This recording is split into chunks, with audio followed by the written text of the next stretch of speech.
कभी भी युद्ध बड़ा हो सकता है, इस बारे में जानकारी। अब इजराइल पर हमलावर हो सकते हैं कुछ संगठन, ये जानकारी सामने आ रही है। ये ब्रेकिंग न्यूज, गाजा पर विश्व युद्ध का खतरा बढ़ा, इजराइल पर हमलावर हो सकते हैं कुछ संगठन, ईरान समर्थित संगठन शामिल हो सकते हैं।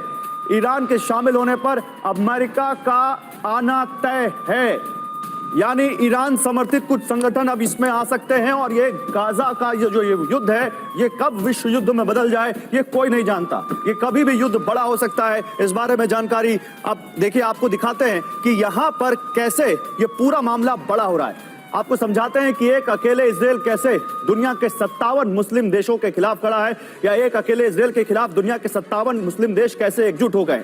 अब तक जो हो रहा था वो युद्ध का ट्रेलर भर था, लेकिन अब जो होने वाला है वो वॉर की फाइनल पिक्चर होगी। Afghanistan, Albania, Azerbaijan, Bahrain, Bangladesh, Benin, UAE, Brunei, Burkina Faso, Algeria, Chad, Indonesia, Morocco, Palestine, Gabon, Gambia, Guinea, ये तमाम देश, Iraq, Iran, Qatar, Kazakhstan, Kyrgyzstan, Kuwait, Libya, Lebanon, Maldives, Mali, Egypt, ये तमाम देश, Niger, Nigeria, Uzbekistan, Pakistan, Senegal, Sierra Leone, Somalia, Sudan, Suriname, Syria, ये 57 देश है। मतलब बहुत बड़ी लिस्ट है जो यहां पर इजराइल के खिलाफ अब इकट्ठा हो गए हैं।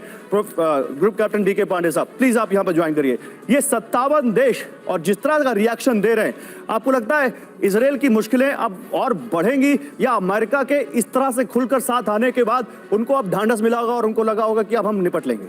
देखिए, एक बहुत ही महत्वपूर्ण बात है जो हमें देखनी होगी कि क्या ये सचमुच देश आने को तैयार हैं या केवल मात्र अपना जो है नैरेटिव सेट कर रहे हैं। क्योंकि एक पोस्चरिंग अगर होती है, जिसे कहा जाता है कि डिप्लोमेसी में एक पोस्चरिंग आती है, क्योंकि बाइडेन ने जिस प्रकार से बोला कि हम साथ हैं, जर्मनी, इंग्लैंड और सभी देश, ब्रिटिश, सब लोगों ने कहा कि हम इजराइल के साथ हैं, उनका जो भी रिक्वायरमेंट हम पूरा करेंगे, उनका साथ देंगे। इसी तरह से चाइना और रशिया भी साथ आने लगे। लेकिन अरब कंट्रीज का जहां तक था, उनका रुख बहुत क्लियर नहीं था कि वो क्या है। इक्का दुक्का हमें खबरें आती थी कि वो फिलिस्तीन का समर्थन कर रहे हैं और हमास का समर्थन कर रहे हैं। आइए सर, उधर ही बात करते करते वही चलते हैं। तो फिर आप जो बता रहे थे प्लीज कंटिन्यू करिए। तो महत्वपूर्ण ये है कि ये सभी देश एक नैरेटिव सेट करना चाहते हैं कि हम, अगर आप बाइडेन के लिए संदेश दे रहे हैं कि अगर आप इजराइल के साथ हैं तो हम हमास के साथ हैं, फिलिस्तीन के साथ हैं। ध्यान रहे